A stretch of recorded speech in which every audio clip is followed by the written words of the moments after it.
শুভ সকাল বন্ধুরা, জন্মাষ্টমীর অনেক অনেক ভালোবাসা শুভেচ্ছা জানিয়ে প্রতিদিনের মতো আবারও একটা নতুন ভিডিও শুরু করছি।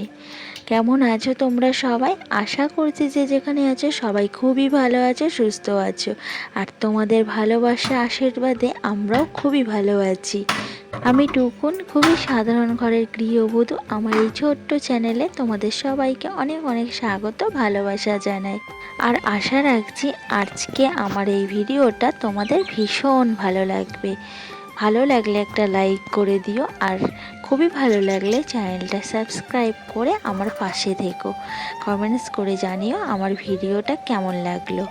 সকালবেলায় প্রতিদিনের মতো চলে এসেছি ওপরে, আর ওপরে ঘরটা তালা দিয়ে যাই, কারণ রাত্রেবেলা ওপরে ঘরে কেউ থাকে না। দুদিন ধরে শাশুড়ি মা শুচ্ছিল আর কালকে শোয়নি, তার জন্য তালা দিয়ে গেছিলাম। তো এসে তালাটা খুলে আমি ঘরের জানলাটাও খুলে নিচ্ছি। আর এখনও কিন্তু গুড়ি গুড়ি বৃষ্টি হচ্ছে।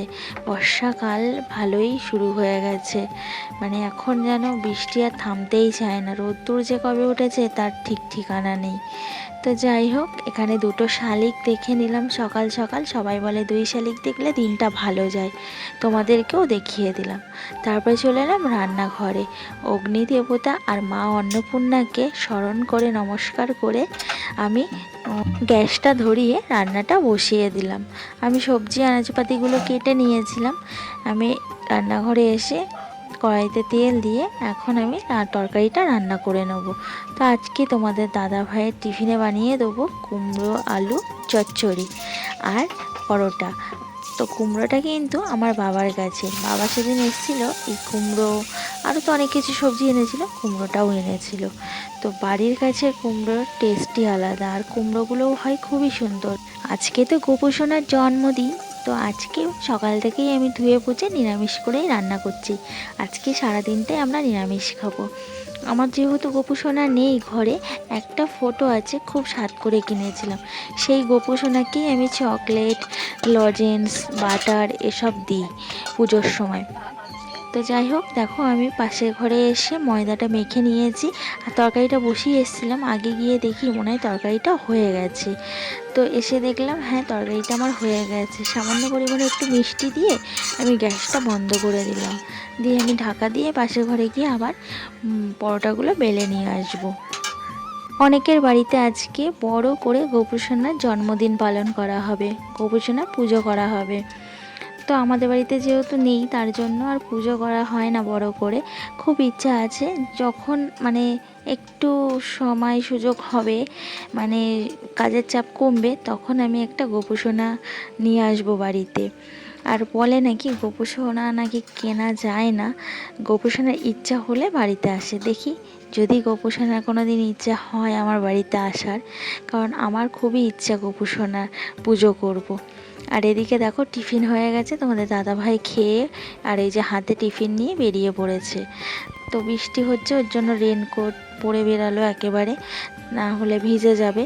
আর গুড়ি গুড়ি বৃষ্টি তো পড়তেই আছে, বৃষ্টি একদম থামছে না, কখনো জোরে হচ্ছে আবার কখনো গুড়ি গুড়ি। তো দাদাভাই বেরিয়ে গেল আর আমি চলে এলাম ঘরের কাজে। কার কার বাড়িতে গোপুসোনার পুজো হচ্ছে কমেন্টস করে কিন্তু জানিও আমাকে, একদম ভুলো না।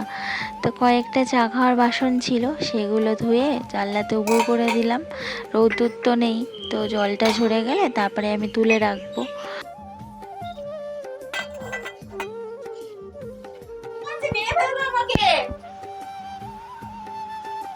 তো এই দেখো বন্ধুরা, আমার গাছে কত সুন্দর ফুল ফুটেছে,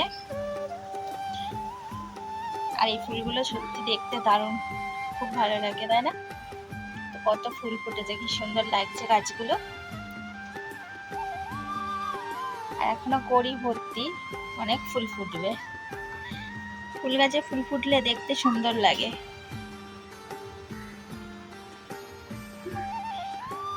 আর এটা হলো নয়নতারা ফুল গাছ। এই যে রাস্তার ধারে আমার বাবা পেয়েছে, তুলে এনে পুঁতে দিয়েছে। নয়নতারা ফুলও দেখতে বেশ ভালো লাগে যখন হয়। জানি না এটা কি ফুল হবে, কারণ সাদা রঙের হয় আর এরকম পার্পল কালারের হয়। দেখি কি কালার হয়। আর আজকের ওয়েদারটা দেখো, গুড়ি গুড়ি বৃষ্টি হচ্ছে, আবার কখনো থেমে যাচ্ছে। চারিদিকটা তো কি অবস্থা, জলে স্যাঁতস্যাঁত করছে রাস্তাঘাট। রোদ্দুর তো কোনো দেখারই নেই নাম। আজ কদিন হয়ে গেল রোদ্দুরই ওঠে না।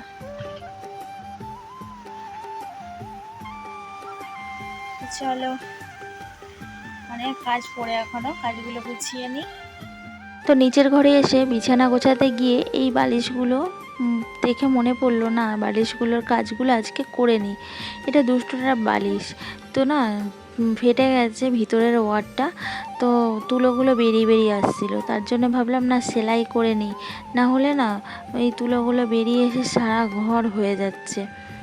তো সেলাই করতে বসে পড়েছি। এটা সেলাই করে একেবারে সিল করে দিচ্ছি, তার উপরে একটা অর পরিয়ে দেবো, তাহলে বালিশটা সুন্দর হয়ে যাবে।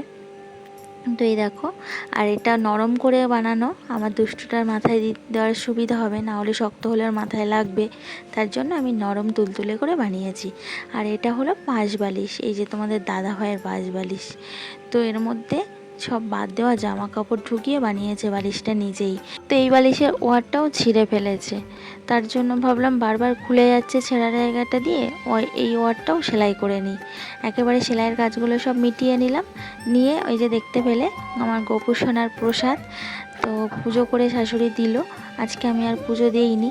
তারপরে এই দেখো সবজি কাটতে বসে পড়েছি। তো আজকে এই যে বেগুন কেটে নিচ্ছি, কি রান্না করব ভাবছিলাম। মেয়েদের তো হয়েছে এই একটা জ্বালা, সকালবেলা হলেই শুধু রান্নার চিন্তা লেগে যায়, সকালে কি রান্না করব, দুপুরে কি রান্না করব, রাত্রে কি রান্না করব, চিন্তা করতে করতে মাথা খারাপ হয়ে যায়। তো বেগুন ভাজা করব বলে বেগুনগুলো কেটে নিয়েছি, আর একটু আদা কেটে নিয়েছি, আর কয়েকটা আলু। তো সবজি আনাজপাতি কেটে চলে এলাম রান্নাঘরে। তো এখানে মুগ ডাল ভেজে নিচ্ছি। আজকে গুড়ি গুড়ি বৃষ্টি পড়ে যাচ্ছে বাইরে অনবরত, তো ভাবলাম বর্ষাকালে এবার খিচুড়ি খাওয়া হয়নি, তো আজকে খিচুড়ি রান্না করি। আর খিচুড়ি খেতে আমার দুষ্টু, আমার মেয়ে সবাই ভালোবাসে, আমার বরটাও আর বাদ যায় কেন, ও খুব ভালোবাসে। আর কিছু নেই ভেবে আমি খিচুড়ি বসিয়ে দিলাম। বর্ষাকাল শুরু হয়ে গেছে, খিচুড়ি খাবো না তাই কখনো কি হয় বলো তো? সবার খিচুড়ি খাওয়া হয়ে গেছে, শুধু আমাদেরই এখনও খিচুড়ি খাওয়া হয়নি বর্ষাকালে। আজকে প্রথম বর্ষাকালে খিচুড়ি করছি। তো যাই হোক, আলুগুলো ভেজে আমি এখন দিয়ে দেবো। বর্ষাকালে খিচুড়ি খেতে কিন্তু খুবই ভালো লাগে। আর বর্ষাকাল আসবে খিচুড়ি খাবো না, তাহলে কি বর্ষাকাল বর্ষাকাল মনে হয়? তো যাই হোক, খিচুড়ি খেতে তো আমার ছেলে মেয়ে ভালোবাসে, ওদের ঠান্ডা খিচুড়ি রাত্রে দিলেও খেয়ে নেবে, কিন্তু আমি খিচুড়ি গরম এখন রান্না করছি, এখনই খেতে ভালো লাগবে, কিন্তু রাত্রে আমি আর খেতে পারি না। তো আমার এই একটা অসুবিধা। আর এই দেখো রান্না করতে করতে এ ঘরে এলাম, জোরে বৃষ্টি এসছে, এসে দেখি পুরো বৃষ্টির ছিট ঢুকে ভিজে গেছে চারিদিকে। আর পাশে ফ্রিজ আছে, খাটের বার আছে, তো এগুলো তো ভিজে গেলেই নষ্ট হয়ে যাবে। আমি তাড়াতাড়ি করে এখন জানলাটা দিয়ে দিই, না হলে বৃষ্টি ঢুকলে সব জলে জল হয়ে যাবে। বর্ষাকালে কত যে সমস্যা, কত মানুষের, সে যার যার সমস্যা সেই জানে একমাত্র। বাইরে জোরেই বৃষ্টি চলে এসছে, আর এদিকে দুষ্টুটা পড়াশুনো করছে।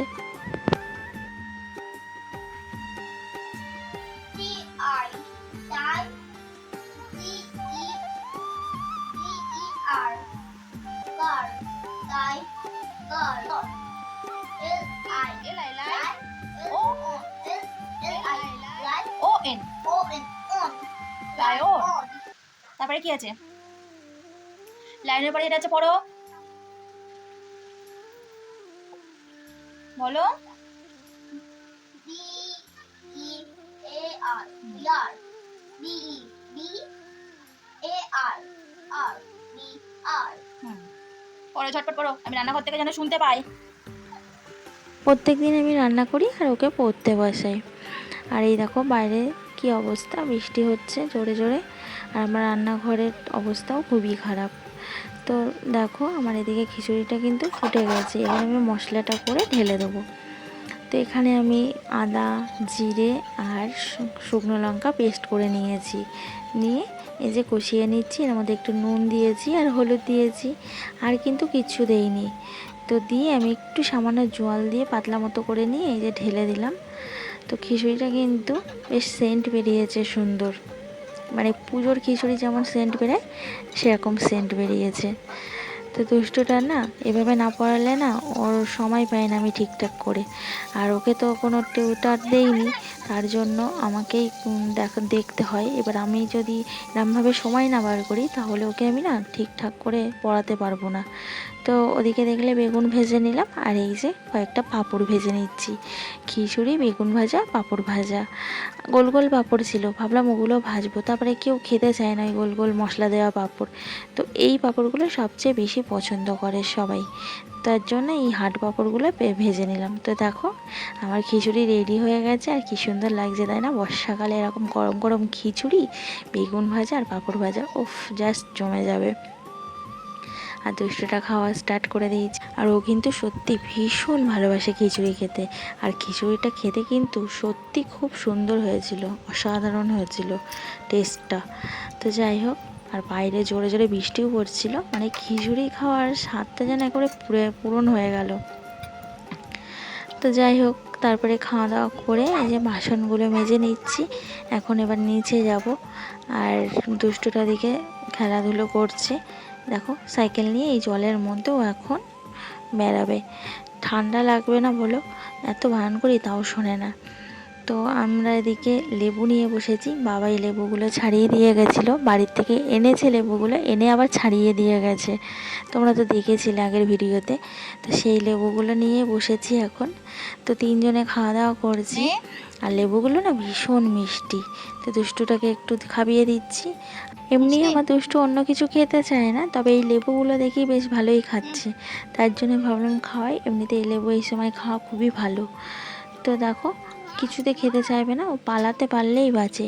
তো এই সাইকেলটা নিয়ে এখনও ছাদে এমাথা ওমাথা করবে, আমাকে বলছিল নিচে নামিয়ে দিতে, কি এখন ওর পিছন পিছন ঘুরবে বলো।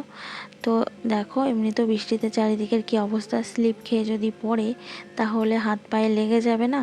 তো কথা শোনে না, কত বলছি চল নিচে চল, যদি শোনে। আর এদিকে দেখো এখন রোদ্দুর উঠেছে এত বেলায়, সকাল থেকে সারাদিন রৌদ্রটার নাম নেই, এই একটু আগেও বৃষ্টি হয়ে গেল, আর এখন কেমন রৌদ্র উঠেছে। জামা কাপড়গুলো ভাবলাম দিই রৌদ্রে, তারপর ভাবলাম না আবার বৃষ্টি চলে আসবে, কারণ ঠিক নেই। তো দুষ্টাকে নিচে নিয়ে গিয়ে একটু ঘুম পাড়ানোর চেষ্টা করি, দেখি ঘুমায় কি না। তো আজকের মতো ভিডিওটা এখানে শেষ করছি, দেখা হচ্ছে কালকে আবার একটা নতুন ভিডিওতে।